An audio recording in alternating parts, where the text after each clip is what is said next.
Me llamo Bernardita Cádiz, soy bióloga, me doctoré en neurociencias y me dedico a potenciar la cultura científica en nuestra sociedad.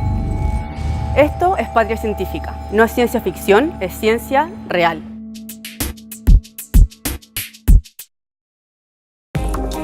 Hay un concepto que me encanta de la neurociencia y es la neuroplasticidad. La neuroplasticidad es la capacidad que tiene el sistema nervioso de cambiar en base a la experiencia. Eso implica que todos los seres vivos que tienen un sistema nervioso son plásticos, es decir, tienen la capacidad de ir modificándose o modificando su comportamiento a lo largo del tiempo. Y eso tiene consecuencias súper importantes. Por ejemplo, en el caso de las depresiones o cuando la gente está muy mal en una depresión, yo he escuchado que llegan a decirme: no, me dijeron que ya soy así, voy a tener que tomar medicamentos para el resto de mi vida. Y no es así. Uno tiene la capacidad de cambiar conductas y para cambiar conductas tu cerebro tiene que cambiar. Por lo tanto, nunca uno tiene que quedarse con la noción de que uno es como nació o de cómo te dicen que uno es, sino que uno puede cambiar. Y esto está permitido por esta capacidad de neuroplasticidad que tiene el sistema nervioso.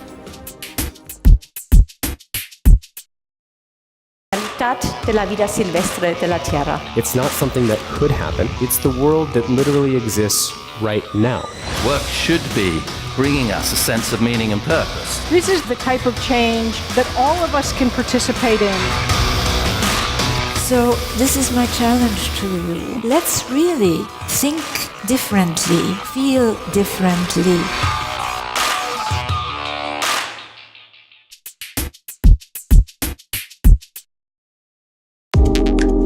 La evidencia desde hace un tiempo está indicando que las emociones son fundamentales en los procesos de aprendizaje. Aquellos aprendizajes que están vinculados con experiencias emocionales suelen recordarse y persistir de manera mucho más duradera en el tiempo que aquellos que no lo son. Por ejemplo, todos aquellos aprendizajes que nosotros tuvimos cuando pequeños, en donde había una emoción positiva o una emoción de asombro o algo nos daba rabia, esos aprendizajes lo más probable es que nos sigan acompañando. Pero por ejemplo, aquellos aprendizajes que se dan actualmente en los colegios, en donde no hay emociones de por medio, donde hay un profesor que lo que hace es contarte algo y tú estás como simple espectador y no te genera ningún tipo de emoción, suelen ser mucho más lábiles y los perdemos de manera más rápida. Es por eso que al final a uno se le olvidan un montón de cosas que uno termina estudiando para una prueba porque no tienen un vínculo emocional con uno.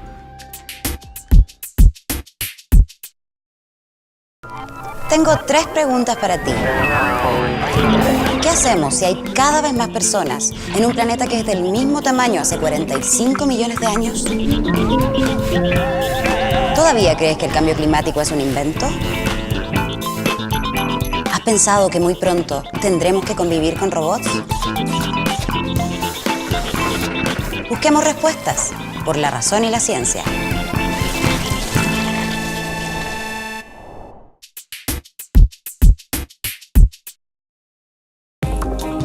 Ser una mujer científica en Chile yo creo que es un desafío.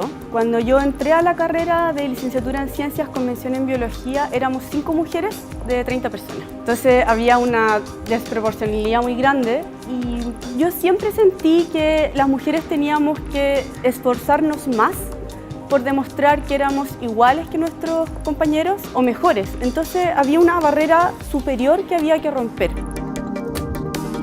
Adicionalmente a esto, hace poco salió un estudio, un informe en donde el porcentaje de participación de las mujeres no ha variado casi nada desde el 2011. Seguimos estancadas en el 33% de personas mujeres que estamos incluidas en la investigación. Entonces ahí hay un desafío bien grande, bien bonito, en el cual tenemos que intentar cambiar ciertos estereotipos o sesgos contra las mujeres para poder empoderarnos más en esta área.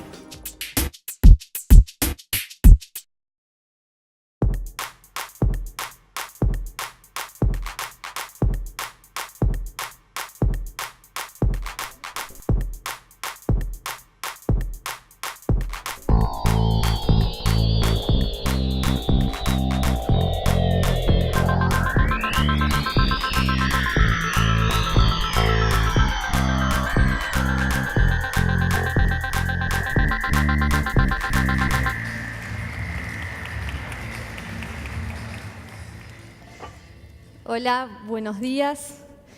Bueno, tampoco soy muy de las TED, así que traje mis papeles, aunque me dijeron que no había que traerlos, para ordenarme un poco. Bueno, todos en esta sala podemos decir que somos personas muy diferentes y sin embargo todos hacemos una misma cosa, que es comer todos los días.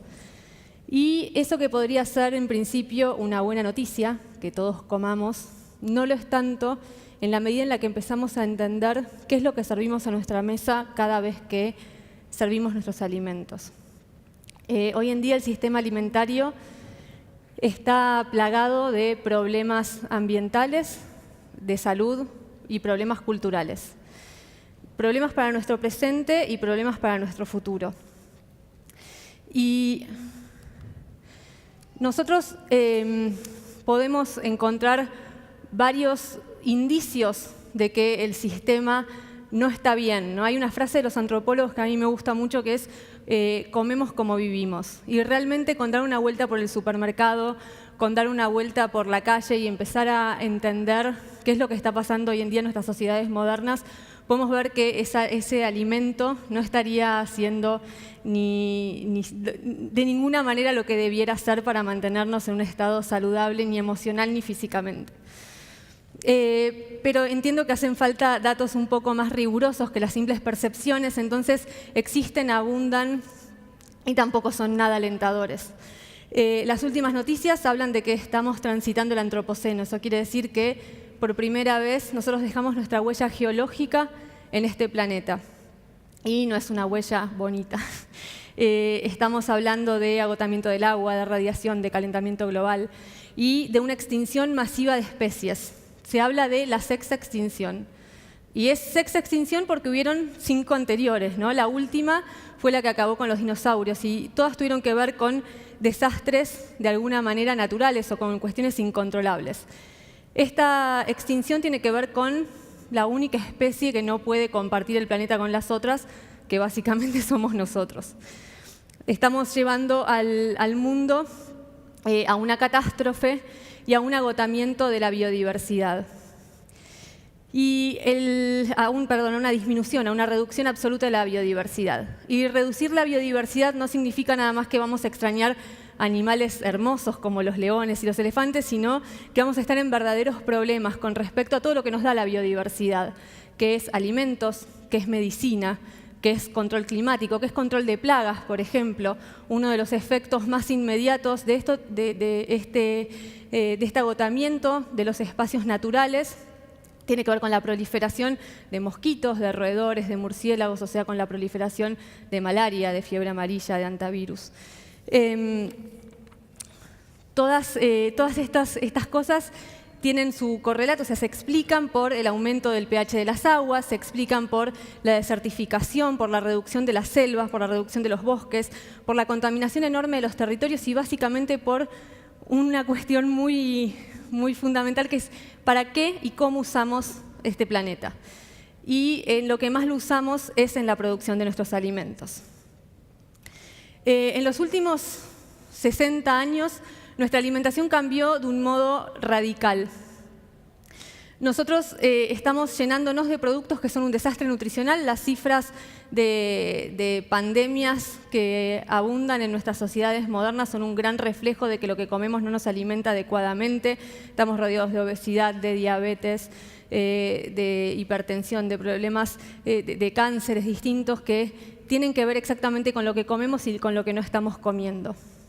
La falta de diversidad es algo que no nos damos cuenta y está en toda la góndola todo el tiempo, aunque curiosamente cuando caminamos una góndola pareciera que lo que más encontramos es diversidad. Pareciera que estamos llenos de productos y que cada vez hay más, pero si damos vuelta a esos paquetes y vemos de qué están hechos, encontramos que son una y otra vez productos hechos de las mismas cosas, ¿no? Estamos comiendo unos pocos animales, pollo, cerdo, vaca, algunos pescados de criadero, harina, azúcar, aceites baratos y unas pocas y tristes frutas y verduras que por lo general ya no tienen sabor a nada, cuestan bastante caras y no tienen ni siquiera temporalidad. Producir menos diversidad, curiosamente, es algo bastante complicado. Todo en la naturaleza tiende a la diversidad. Eso lo podemos encontrar no sé, explorando un ratito un pedazo de césped silvestre que creció en una plaza, vamos a encontrar que nunca hay una especie distinta, que lo que hay es un equilibrio y una comunicación y una convivencia entre todas las especies. Hay sistemas ecológicos que empiezan en criaturas microscópicas que todavía desconocemos y así va hasta los grandes animales. Sin embargo, este sistema logró producir muy pocas cosas en grandes extensiones. El cambio productivo se dio, hay que remitirse a la historia no tan lejana, se dio entre guerras, en la Primera y sobre todo después de la Segunda Guerra Mundial. Entonces, las empresas que estaban trabajando para la guerra, construyendo particularmente venenos, el gas mostaza, venenos para destruir a los que se consideraban enemigos, se reconvirtieron en una nueva guerra, la guerra contra el hambre. Y entonces había hambre, pero curiosamente el hambre tenía más que ver con las guerras, con las conquistas, que con problemas productivos. Sin embargo, esas empresas reconvertidas a esta nueva lucha empezaron a hacer lo que saben hacer, diseñar programas y diseñar combos productivos de la manera en la que saben trabajar. Se pensó en seleccionar unas pocas plantas, trigo, arroz, maíz, hacerlas crecer más en extensión y más en superficie y lograr que ocuparan grandes territorios como, bueno, haciendo lo que ellos saben, aislándolas químicamente. Se desarrollaron semillas y se desarrollaron venenos para que esas plantas pudieran ocupar grandes extensiones. Herbicidas para que no hubiera otras plantas que crecieran en compañía de esas, insecticidas para que no hubiera ningún insecto cerca, fungicidas y por supuesto fertilizantes para que en esos suelos y en esos ambientes casi yermos pareciera que, en realidad proliferaran estos grandes cultivos. La guerra contra el hambre se volvió lenta y progresivamente, hasta un momento muy furioso, una guerra contra la naturaleza, que terminó deviniendo una guerra contra nosotros mismos. Con los animales pasó algo muy similar. Se diseñaron nuevas razas, se diseñaron espacios en donde vivieran el menor tiempo posible, comiendo la cantidad suficiente para engordar lo más rápido posible. Se diseñaron también remedios para que pudieran resistir a esos ambientes de absoluta artificialidad, ¿no? Uno de los más utilizados en las granjas industriales son los antibióticos. Estos días se habló bastante del desastre que está generando el efecto colateral de este uso indiscriminado de antibióticos.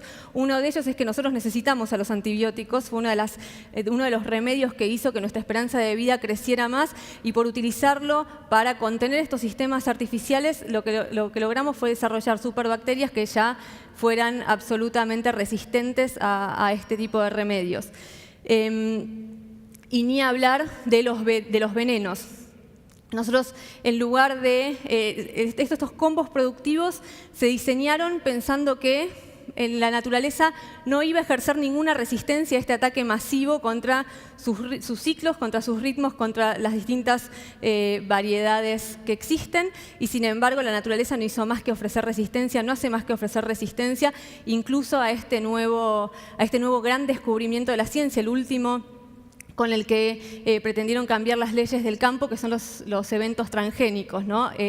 Plantas desarrolladas para tolerar un herbicida o plantas desarrolladas para actuar como insecticida. Por supuesto, las plantas desarrollaron mecanismos de resistencia y ahora se volvieron malezas contra las que no saben qué hacer, los insectos lo mismo, y el campo está metido en una encrucijada. Ahora, ¿qué hacen las empresas? ¿Van a reconocer que su idea es absolutamente limitada y que nos está metiendo en este problema? No, para nada. Lo que van a hacer va a ser aumentar el grado de venenos. En Argentina, de donde yo vengo, el 60% de las tierras cultivables está ocupada por soja transgénica. El 60%, si lo piensan, es un montón. ¿Y qué es lo que más estamos viendo en los pueblos que viven personas alrededor del campo, donde antes era una panacea vivir, ¿no? Uno hablaba de ir a vivir al campo como algo maravilloso, un lugar donde íbamos a encontrar paz, tranquilidad y aire puro. Hoy proliferan imágenes como estas, hoy proliferan enfermos de cáncer, malformaciones, personas que tienen abortos espontáneos, parejas muy jóvenes con infertilidad. No estamos hablando de índices muy pequeños, estamos hablando de pueblos donde aumentó el 400% las malformaciones, ¿no? Porque hoy en día vivir en el campo se volvió ser un daño colateral en sí mismo para estas personas.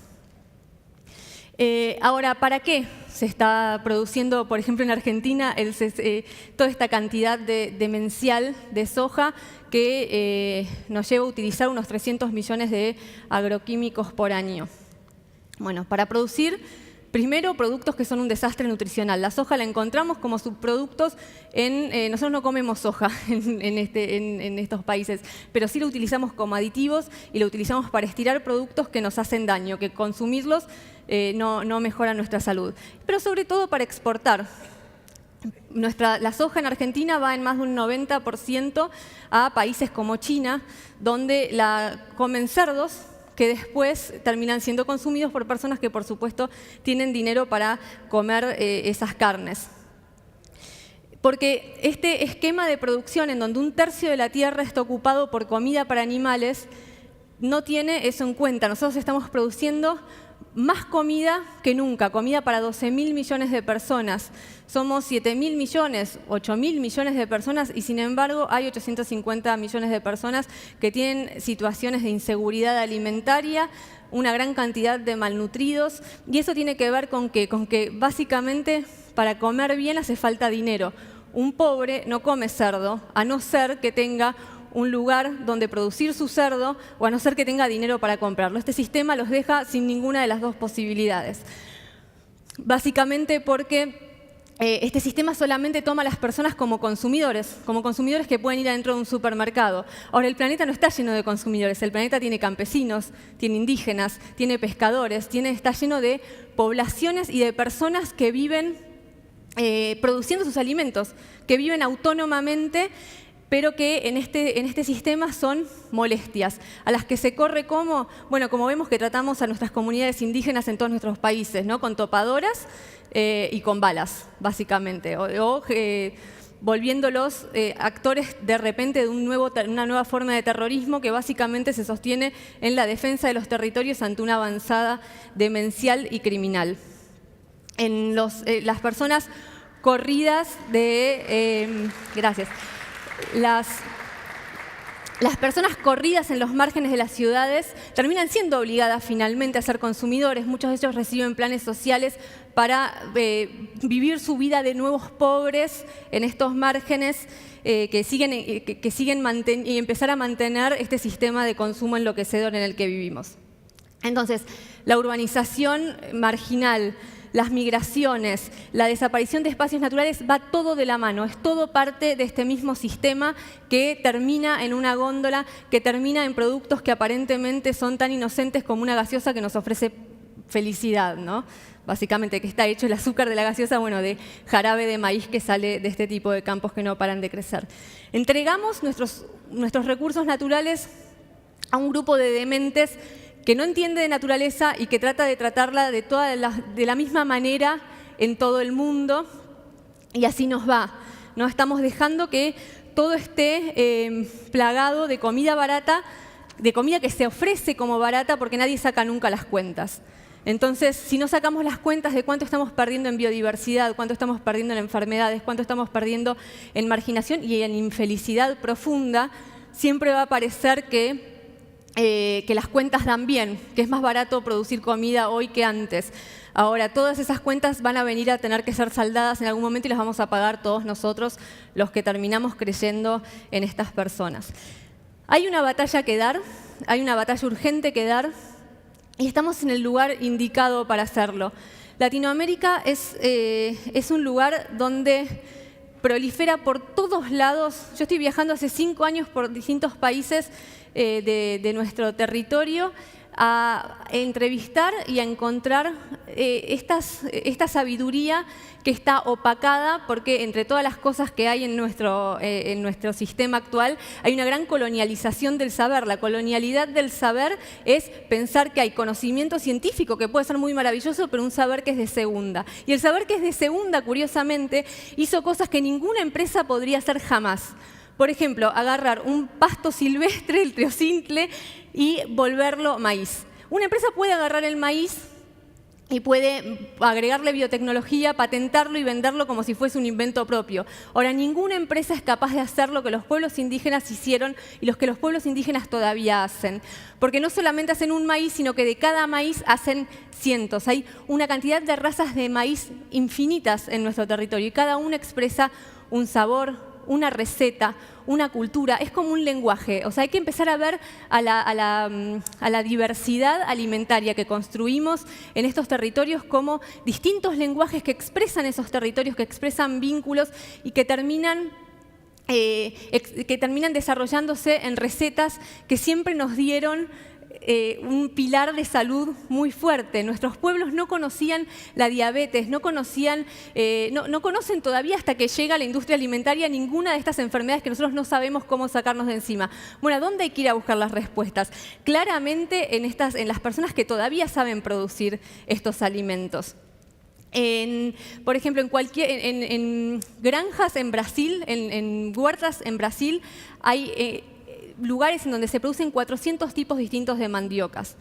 En Perú hay tanta diversidad de papas que hay directamente un parque, no sé si lo conocen, una reserva que muestra la diversidad de papas que hay. En una milpa en México, las milpas son espacios productivos tradicionales en donde se produce generalmente frijol, porotos, calabazas, zapallos y maíces, ¿no? Bueno, en una milpa cualquiera puede haber 70 razas distintas de maíz, 244 hierbas aromáticas, 200 variedades distintas de pimientos, 70 variedades distintas de frijoles. O sea, toda esa diversidad, ¿con qué convive además? Con insectos, con anfibios, con animales distintos que encuentran en estos cultivos sin agroquímicos, calor, refugio, que por supuesto también terminan siendo consumidos. Es todo parte de la dieta, la idea de integrar la diversidad de lo que nos rodea a la vida diaria. Es algo que las culturas indígenas saben hacer perfectamente. Y ninguno necesita de la química para que estos cultivos sobrevivan. Estos cultivos sobreviven porque entendieron la biología antes.